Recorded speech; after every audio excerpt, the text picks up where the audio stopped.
Boker Tov, il est 8h, c'est l'heure du premier journal d'information sur Studio Kalita, 8h à Jérusalem, 7h à Paris, c'est l'heure du premier journal d'information sur Studio Kalita relayé sur les ondes de Radio J.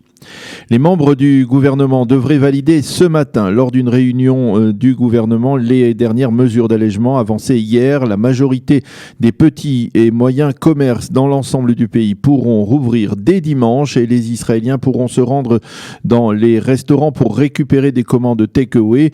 Ce sont là les principales mesures d'allègement qui devraient être validées donc ce matin par le gouvernement. De même, le directeur général de la présidence du Conseil a convenu avec le président du comité des commerçants du marché de Machane Yehuda à Jérusalem que le très populaire marché de la capitale rouvrira ses portes, mais sous certaines conditions. Le marché sera clôturé. À chacune des entrées, des contrôleurs mesureront la température des visiteurs. Chaque étal de denrées alimentaires devra fournir des gants et de l'alcool à ses clients. Les personnes de plus de 67 ans ne seront autorisées à se rendre au marché qu'entre 7 et 9 heures du matin. Parallèlement, au sein de l'éducation nationale, on prépare également actuellement les établissements scolaires à une rentrée progressive dont la date n'a pas encore été fixée.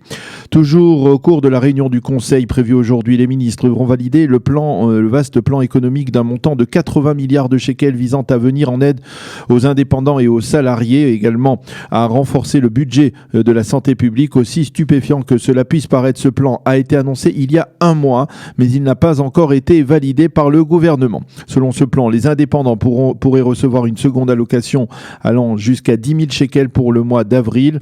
Par ailleurs, le ministère de la Santé envisage d'imposer un bouclage hermétique sur la ville de Netivot dans le sud du pays en raison du nombre important de nouveaux malades recensés. En moins d'une semaine, ce nombre a en effet doublé. Et puis une triste nouvelle dans le cadre de cette épidémie. Le Rav Yeshayahu Haber était une figure connue dans le monde orthodoxe mais aussi dans le monde médical en Israël. Il y a 11 ans, il avait décidé de faire don d'un rein à un malade souffrant de grave insuffisance rénale et lui avait sauvé la vie.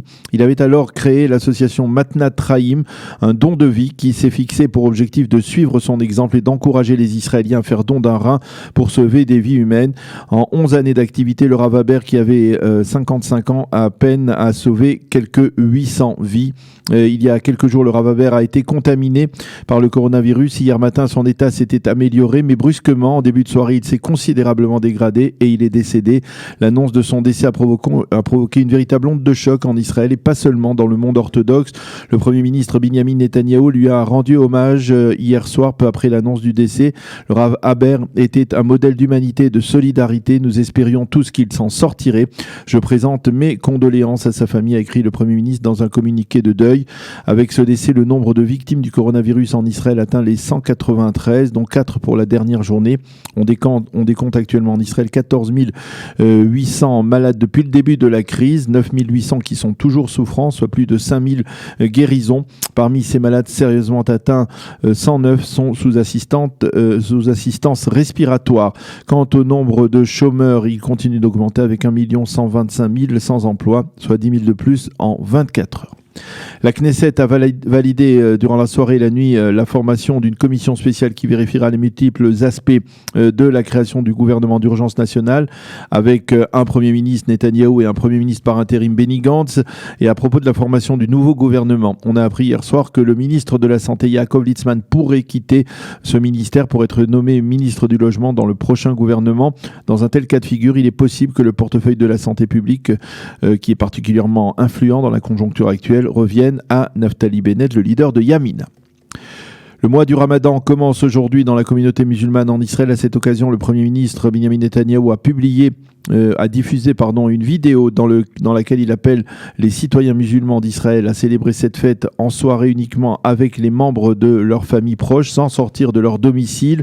Bien entendu, en raison de la crise du corona, M. Netanyahou a souhaité Ramadan Karim à tous les citoyens musulmans de l'État d'Israël. Et puis une autre information en bref, les rumeurs sur un marché d'échange de prisonniers entre Israël et le Hamas persistent.